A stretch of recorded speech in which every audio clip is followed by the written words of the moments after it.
Good morning, all. I hope you've had a good morning. Whew. I just had a little chatty chat with my chat GPT. We just be getting down over here. I'm watching Tucker Carlson and Thomas Massey. He's talking about pedophiles. Good for him. I tell you, it's crazy. It's so crazy. You have those that stand against it, and you have those that don't. I mean, you can have all the money in the world and stand with the pedos. Fair enough. Fair enough. You could have zero money and stand against it. Those are your choices in different ways. You choose what side you're on. That said, I wanted to touch on the Department of Labor in reference to classification investigations. Because there's a lot of different angles that this can go in. And I don't know about you guys, but I've worked for companies in my past in reference that I was employed by company A, but I did work for another company that they had. They had plethora of companies. I guess they just had money like that, I don't know, and they just built them freely.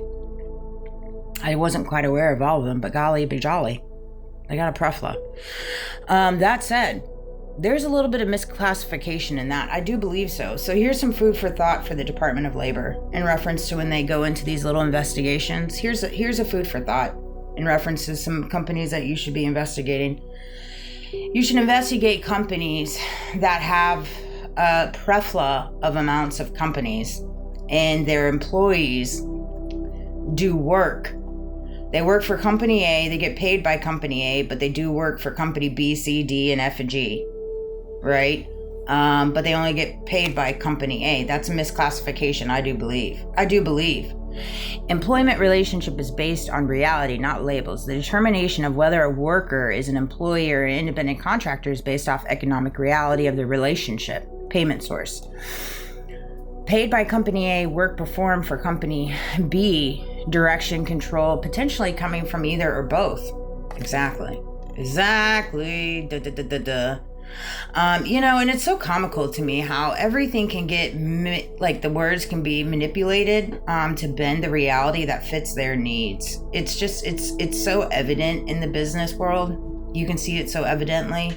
You can see it in the political arena. That's what these people do. You can see it in the judicial system. I see it so clear as day. I have books upon books of receipts and filings and all kinds of stuff where they manipulate the words. They take a word and they bend the definition of it to fit their needs in regarding whatever it is they're looking to gain.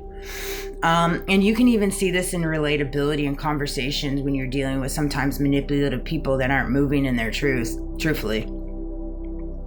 It's hard to see. You don't want to see these things when you're talking to people, and you're talking to them genuinely, authentically.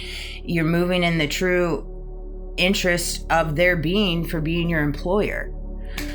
And you want to see them grow and elevate as well as you, because that's what you're kind of spoon-fed, in different realities of this world, different realities of the work world. They kind of spoon feed you this reality of like, oh, you can become this, and oh, you can become partner, and you can become CEO. Yeah. I've heard all of that.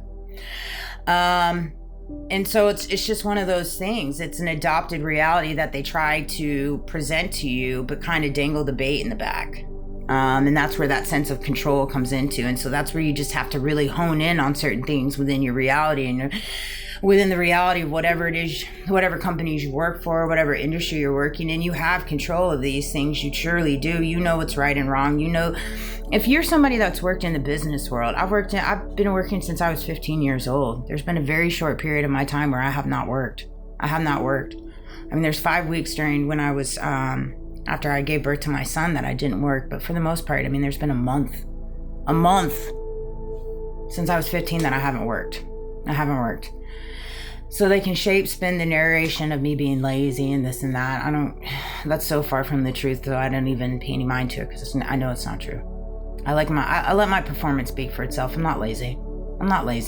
I work too hard a lot of the times. I take things way too personal when it comes to my work performance. I'm not worried about outshining anybody. I'm more worried about outshining myself and the goals I set for myself. I don't compete with anybody. I compete with myself. It's kind of a detriment sometimes to me because I push too hard. But that's just the reality of who I am. And so I've come to realize that about myself. But I thought that was interesting because I'm just unpacking certain things. And so it's really interesting to see because there was prefla amounts of times when I worked for that company for 8.5 years that I was working for other companies that they had. But company A paid me. And they know that. They know that. They know that. We can go down the laundry list if we like. I mean, if we make it to that day in court, I'd be happy to hold my hand up. I'll be happy to.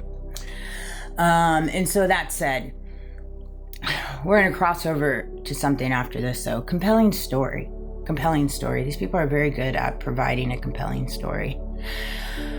A compelling story, a compelling deliverance, a compelling choice of words in a sentence. That kind of, for me, I'm somebody that moves in my heart space. So it's very easy for my heart to latch on to the words that I'm hearing.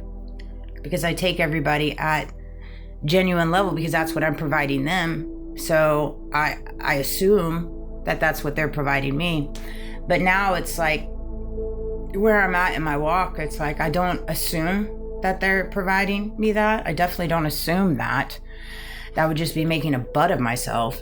But I hope for that. I pray for that, not for myself, but for them. For them.